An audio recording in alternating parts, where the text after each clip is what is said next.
بسم اللہ الرحمن الرحیم۔ السلام علیکم ناظرین، آج سے کروڑوں سال پہلے اللہ تعالیٰ نے اس کائنات کو تخلیق فرمایا اور پھر حضرت آدم علیہ السلام کے ذریعے اس کائنات کے اندر انسانی زندگی کی بنیاد رکھی۔ اس طرح اللہ تعالیٰ نے اس روئے زمین پر بے شمار قوموں کو آباد فرمایا اور ان قوموں کی طرف اپنے بے شمار انبیاء کرام کو مبعوث فرمایا۔ ہر ایک قوم کی طرف مختلف انبیاء کرام ان کی رشد و ہدایت کے لیے تشریف لائے، یہاں تک کہ 1,24,000 کم و بیش انبیاء کرام اس روئے زمین پر جلوہ افروز ہوئے۔ پھر اللہ تعالیٰ نے اپنے پیارے حبیب حضرت محمد صلی اللہ علیہ وآلہ وسلم پر نبوت کا دروازہ بند کر دیا اور قیامت تک کوئی بھی نبی اس دنیا میں تشریف نہیں لائے گا۔ پیارے دوستو، اس طرح بے شمار انبیاء کرام اپنے اپنے وقت میں اپنی اپنی قوموں کی طرف آئے اور دنیا سے واپس چلے گئے، لیکن 4 انبیاء کرام ایسے ہیں جو آج بھی زندہ ہے اور آج بھی لوگوں کی مدد کر رہے ہیں اور ان کو ہدایت کی طرف بلاتے ہیں۔ یہ 4 انبیاء کرام کون کون سے ہیں اور اللہ تعالیٰ نے ان انبیاء کرام کو کس وجہ سے زندہ رکھا ہے اور ان کی زندہ رہنے کی کون سی وجوہات ہیں؟ اگر آپ ایسی ہی اسلامک اور معلومات سے بھرپور ویڈیوز دیکھنا پسند کرتے ہیں تو ہمارے چینل کو سبسکرائب کر دیں اور ساتھ موجود بیل آئیکن کو بھی پریس کر دیں۔ پیاری دوستوں، مختلف روایات اور احادیث نبوی کی روشنی میں 4 ایسی انبیاء کرام کا ذکر ملتا ہے جن کو اللہ تعالیٰ نے آج بھی زندہ رکھا ہوا ہے، لیکن آخر یہ 4 نبی کب تک زندہ رہیں گے؟ پیارے دوستوں، پہلی نبی جن کو اللہ تعالیٰ نے موت نہیں دی، جن کی زندہ رہنے کا ذکر قرآن پاک میں بھی ملتا ہے، وہ حضرت عیسیٰ علیہ السلام ہے۔ جب حضرت عیسیٰ علیہ السلام نے نبوت کا اعلان کیا اور انہوں نے اپنے ارد گرد کے لوگوں کو جمع کیا اور ان کو جمع کر کے بتایا کہ میں اللہ تعالیٰ کی طرف سے بھیجا ہوا نبی ہوں اور میں دعوت حق دینے کے لیے مبعوث ہوا ہوں، لیکن جس قوم کی طرف اللہ تعالیٰ نے حضرت عیسیٰ علیہ السلام کو مبعوث فرمایا تھا وہ قوم یہودی تھی اور ان کی کتابوں میں واضح لکھا ہوا تھا کہ اللہ تعالیٰ کا ایک نبی آئے گا جو یہودیوں کی دین کو ختم کر دے گا، اور ڈر کی وجہ سے یہودیوں نے حضرت عیسیٰ علیہ السلام کو قتل کرنے کا منصوبہ بنایا کہ اگر حضرت عیسیٰ علیہ السلام زندہ رہے تو ہماری دین کو ختم کر دیں گے۔ چنانچہ حضرت عیسیٰ علیہ السلام اللہ تعالیٰ کی حکم کے مطابق ان یہودیوں کو دین حق کی طرف بلاتے رہے اور دعوت حق دیتے رہے، لیکن وہ بدبخت قوم آپ پر ایمان نہ لائی اور آپ کو جھٹلاتی رہی۔ جب حضرت عیسیٰ علیہ السلام کو یقین ہو گیا کہ یہ لوگ میری کسی بات کا یقین نہیں کریں گے اور اسی جہالت پر رہیں گے، تو ایک دن حضرت عیسیٰ علیہ السلام نے سب یہودیوں کو اکٹھا کیا اور ان سب سے کہا، آپ لوگوں میں سے کون ہے جو اللہ تعالیٰ کی دین پر ایمان لاتا ہے؟ تو ان میں سے تقریباً 12 یا 19 لوگ ایسے تھے جنہوں نے اس بات کا اقرار کیا کہ ہم اللہ تعالیٰ کی وحدانیت پر ایمان لاتے ہیں، اور کہا کہ ہم مسلمان ہوئے اور یقیناً آپ ہماری بخشش کا ذریعہ بنیں گے۔ اور ان خوش نصیب لوگوں کے علاوہ باقی تمام لوگوں نے اسلام قبول نہ کیا اور حضرت عیسیٰ علیہ السلام کو اسی طرح جھٹلاتے رہے اور اپنے سابقہ دین یعنی یہودیت پر قائم رہے۔ چنانچہ جب یہ چند لوگ حضرت عیسیٰ علیہ السلام پر ایمان لے آئے تو یہودیوں نے دیکھا کہ لوگ اگر اسی طرح حضرت عیسیٰ علیہ السلام پر ایمان لاتے رہے تو ہمارا دین تو ختم ہو جائے گا، کیوں نہ حضرت عیسیٰ علیہ السلام کو دعوت حق دینے سے روکا جائے۔ اور اس طرح تمام یہودیوں نے آپس میں مشاورت کے بعد حضرت عیسیٰ علیہ السلام کو قتل کرنے کا منصوبہ بنا لیا۔ چنانچہ یہودیوں نے ایک تیتیانوس نامی شخص کو مقرر کر دیا کہ وہ حضرت عیسیٰ علیہ السلام کو قتل کر دے۔ ادھر جب تیتیانوس حضرت عیسیٰ علیہ السلام کے پاس ان کو قتل کرنے کے ارادے سے جا رہا تھا تو اللہ تعالیٰ نے اپنے فرشتے کو حکم دیا کہ جاؤ اور حضرت عیسیٰ علیہ السلام کو آسمانوں کی طرف اٹھا کر لے آؤ، اور وہ فرشتہ اللہ تعالیٰ کے حکم کی تکمیل کرتے ہوئے حضرت عیسیٰ علیہ السلام کے پاس گیا اور حضرت عیسیٰ علیہ السلام کو اپنے ساتھ آسمانوں کی طرف لے گیا۔ جب آپ آسمان کی طرف پہنچے تو آپ کی ملاقات آپ کی والدہ یعنی حضرت مریم سے ہوئی۔ اس وقت آپ کی والدہ نے آپ کو گلے لگا کر پیار کیا تو آپ نے اپنی والدہ سے فرمایا کہ اماں جان، اب ہماری ملاقات روز قیامت تک نہیں ہوگی، اس طرح جب حضرت عیسیٰ علیہ السلام آسمانوں کی طرف اٹھائے گئے تو اس وقت آپ کی عمر مبارک 33 سال تھی، اور ادھر یہودی باہر کھڑے ہو کر اس شخص کا انتظار کر رہے تھے جس شخص کو انہوں نے حضرت عیسیٰ علیہ السلام کو قتل کرنے کے لیے بھیجا تھا۔ نہ جانے کب طوطیانوس حضرت عیسیٰ علیہ السلام کو قتل کر کے باہر آئے گا۔ اس طرح جب کافی دیر ہو گئی تو وہ شخص واپس نہ آیا، تو اس وقت تمام یہودی حضرت عیسیٰ علیہ السلام کے گھر کی طرف گئے کہ آخر دیکھے تو صحیح کہ ماجرا کیا ہے۔ انہوں نے ایک شخص کو پایا جس کا چہرہ حضرت عیسیٰ علیہ السلام جیسا تھا، تو انہوں نے اسے قتل کر دیا، اور قتل کرنے کے بعد انہوں نے دیکھا کہ چہرہ تو حضرت عیسیٰ علیہ السلام جیسا ہے، لیکن یہ ہمارا ہی طوطیانوس ہے جس کو ہم نے حضرت عیسیٰ علیہ السلام کے قتل کے لیے بھیجا تھا۔ یہ ماجرا دیکھ کر تمام یہودی پریشان ہو گئے اور دو گروہوں میں تقسیم ہو گئے، اور تمام یہودی آپس میں لڑنے جھگڑنے لگے، اور اس لڑائی میں بہت سے یہودیوں کا قتل عام ہوا، جس طرح اللہ تعالیٰ سورہ نساء میں فرماتا ہے،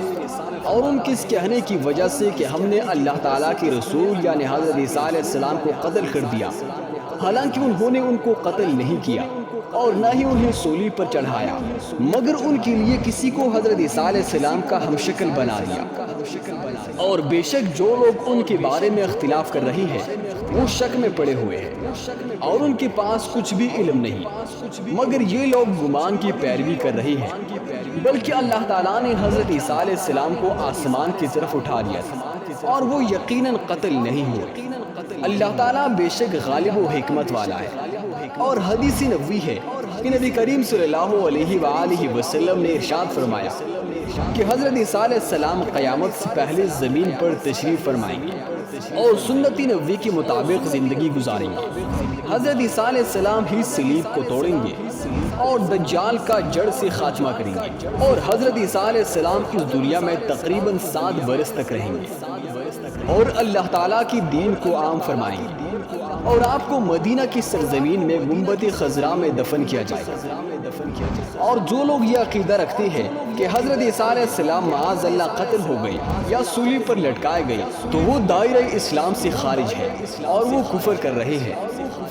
پیارے دوستوں، اب بات کرتے ہیں دوسرے نبی جن کو اللہ تعالیٰ نے زندگی عطا کی ہوئی ہے، وہ حضرت خضر علیہ السلام ہے۔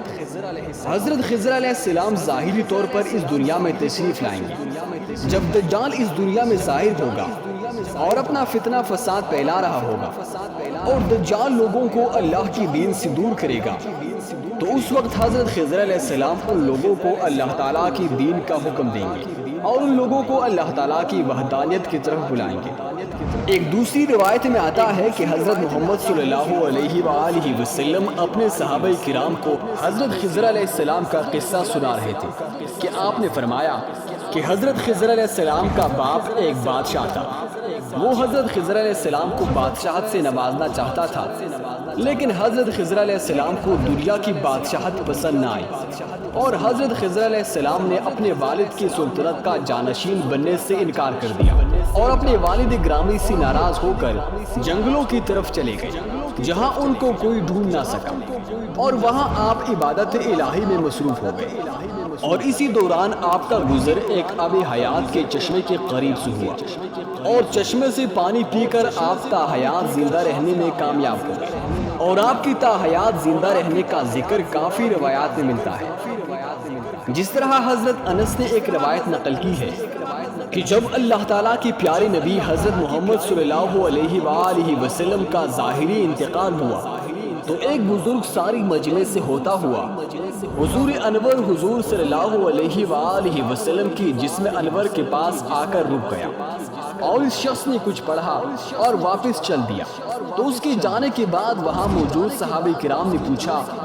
کہ یہ شخص کون تھا؟ اس مجمع میں سے کوئی بھی اس کو نہ جانتا تھا، تو اس وقت حضرت علی رضی اللہ عنہ بولے کہ میں اس شخص کو جانتا ہوں، یہ حضرت خضر علیہ السلام ہے۔ حضرت خضر علیہ السلام اللہ تعالیٰ کے حکم سے مصیبت زدہ لوگوں کی رہنمائی کرتے ہیں، اور حضرت خضر علیہ السلام لوگوں کی اصلاح کر کے ان کو اللہ تعالیٰ کے حکم کے مطابق زندگی بسر کرنے کا حکم دیتے ہیں۔ اور حضرت خضر علیہ السلام بہت ہی نیک اور خدا ترس انسان ہے۔ بعض روایات میں حضرت خضر علیہ السلام کا ذکر حضور صلی اللہ علیہ وآلہ وسلم کے ساتھ بھی ملتا ہے۔ ناظرین، حضرت عیسیٰ علیہ السلام اور حضرت خضر علیہ السلام کے بعد تیسری زندہ نبی جن کا ذکر قرآن مجید میں 2 جگہ پر موجود ہے وہ حضرت الیاس علیہ السلام ہے۔ جس طرح کی تفاسیر میں بیان کیا گیا ہے کہ حضرت الیاس علیہ السلام کو ایک نورانی گھوڑے پر بٹھا کر آسمانوں کی طرف لے جایا گیا۔ حضرت انس رضی اللہ عنہ روایت کرتی ہے اور فرماتی ہے کہ میں اور حضور صلی اللہ علیہ وآلہ وسلم ایک پہاڑ سے گزر رہے تھے اور وہاں سے گزرتے ہوئے ایک آواز سنائی دی کہ اللہ تعالیٰ مجھے بھی حضرت محمد صلی اللہ علیہ وآلہ وسلم کا امتی بنا دے۔ یہ آواز سنتے ہی اللہ کے نبی نے مجھے حکم دیا کہ اے انس، اس آواز کا پتہ لگا کہ یہ کون ہے۔ تو حضرت انس رضی اللہ عنہ بیان کرتے ہیں کہ میں جب پہاڑ کے اندر گیا تو میں نے دیکھا کہ ایک سفید پوش بزرگ اللہ کی عبادت میں مشغول تھا، اور جب اس شخص نے مجھے دیکھا تو کہا کہ اے بندے، تو حضور صلی اللہ علیہ وآلہ وسلم کا صحابی ہے۔ تو اس وقت حضرت انس رضی اللہ عنہ نے جواب دیا جی ہاں۔ تو اس شخص نے کہا کہ میرا سلام حضور صلی اللہ علیہ وآلہ وسلم کو پہنچا دو، اور حضرت محمد صلی اللہ علیہ وآلہ وسلم کی بارگاہ میں عرض کرنا کہ حضرت الیاس علیہ السلام آپ سے ملنا چاہتے ہیں۔ میں واپس حضور صلی اللہ علیہ وآلہ وسلم کے پاس آیا اور حضور صلی اللہ علیہ وآلہ وسلم کی بارگاہ میں حضرت الیاس علیہ السلام کا پیغام پہنچایا۔ تو آپ صلی اللہ علیہ وآلہ وسلم نے مجھے اپنے ساتھ لیا اور حضرت الیاس علیہ السلام سے ملنے کے لیے چل پڑے۔ جب آپ حضرت الیاس علیہ السلام کے پاس پہنچے تو میں ان سے کچھ دور کھڑا ہو گیا، اور آپ صلی اللہ علیہ وآلہ وسلم اور حضرت الیاس علیہ السلام کافی دیر تک آپس میں بات کرتے رہے۔ تو اس دوران ان پر آسمان کی طرف سے کھانا نازل ہوا۔ اس وقت حضرت محمد صلی اللہ علیہ وآلہ وسلم نے مجھے بھی اپنے پاس بلا لیا، اور اس طرح ہم تینوں نے مل کر کھانا کھایا۔ اور جب کھانا ختم ہوا تو میں نے دیکھا کہ ایک سفید پرندہ آسمان سے نیچے کی طرف آ رہا ہے، اور وہ پرندہ حضرت الیاس علیہ السلام کے پاس گیا، اور حضرت الیاس علیہ السلام اس پرندے پر سوار ہوئے اور آسمانوں کی طرف چلے گئے۔ بعض علماء کرام نے لکھا ہے کہ حضرت الیاس علیہ السلام اور حضرت خضر علیہ السلام ہر رمضان میں بیت المقدس میں تشریف لاتے ہیں اور وہاں پر روزے رکھتے ہیں اور حج کے موقع پر حج ادا کرتے ہیں، اور دونوں نبی مختلف مقامات پر مصیبت زدہ انسانوں کی مدد کرتے ہیں۔ پیارے دوستو، اب بات کرتے ہیں چوتھے نبی کی جو آج بھی زندہ ہے، اور وہ ہے حضرت ادریس علیہ السلام، جن کے بھی زندہ ہونے کی روایت ملتی ہے۔ جس طرح اللہ تعالیٰ سورہ مریم میں ارشاد فرماتا ہے کہ وہ ایک نیک اور پرہیزگار انسان اور نبی تھے، اور اللہ تعالیٰ نے حضرت ادریس علیہ السلام کو جنت سے اٹھا لیا تھا۔ پیارے دوستو، شب معراج کی رات چوتھے آسمان پر حضور صلی اللہ علیہ وآلہ وسلم کی ملاقات حضرت ادریس علیہ السلام سے ہوئی تھی، اور بعض روایت کے مطابق چھٹے آسمان کا ذکر بھی ملتا ہے۔ حضرت ادریس علیہ السلام زمین کے سیر و سیاحت کے ساتھ ساتھ اللہ کے ذکر میں مشغول رہتے تھے۔ حضرت ابن عباس رضی اللہ عنہ فرماتے ہیں کہ حضرت ادریس علیہ السلام ایک درزی کا کام کیا کرتے تھے، اور آپ کپڑوں کی سلائی کرتے تھے، اور اللہ تعالیٰ کا ذکر بلند کر جاتے، اور جب شام ہوتی تو آپ کی نیکیاں بے تحاشا ہو جاتی۔ حضرت ادریس علیہ السلام کی نیکیاں زمین پر رہنے والے ہر شخص سے زیادہ ہو جاتی، اور آپ کی نیکیاں اللہ کی بارگاہ میں جمع ہو جاتی۔ حضرت ادریس علیہ السلام کو زندہ آسمان کی طرف اٹھایا گیا تھا، اور ایک دفعہ ملک الموت حضرت ادریس علیہ السلام کی بارگاہ میں حاضر ہوئے تو حضرت ادریس علیہ السلام نے انہیں کہا کہ مجھے موت کا ذائقہ چکھنا ہے۔ چنانچہ آپ کے کہنے پر ملک الموت نے آپ کی جان نکالی، اور پھر اللہ تعالیٰ کے حکم سے آپ کو زندہ کر دیا گیا۔ آپ نے فرشتے سے درخواست کی کہ میں دوزخ کو دیکھنا چاہتا ہوں، اور پھر آپ کو دوزخ میں لے جایا گیا اور وہاں کی سیر کروائی گئی، اور پھر آپ نے جنت کا ارادہ کیا تو پھر آپ کو جنت کی سیر کروائی گئی۔ جب آپ کو جنت میں داخل کر دیا گیا تو حضرت ادریس علیہ السلام نے فیصلہ کیا کہ اب میں یہی رہنا پسند کروں گا۔ چنانچہ فرشتے نے کہا کہ آپ اپنے مقام کی طرف واپس لوٹ جائیں، اور اللہ تعالیٰ کی طرف سے حکم ملا کہ حضرت ادریس علیہ السلام کو ادھر ہی رہنے دیا جائے، اور اس طرح حضرت ادریس علیہ السلام وہ چوتھے نبی ہے جو زندہ جنت میں موجود ہے۔ اللہ تعالیٰ سے دعا ہے کہ اللہ تعالیٰ ہمیں اپنے احکام کے مطابق زندگی گزارنے کی توفیق عطا فرمائے، آمین ثم آمین۔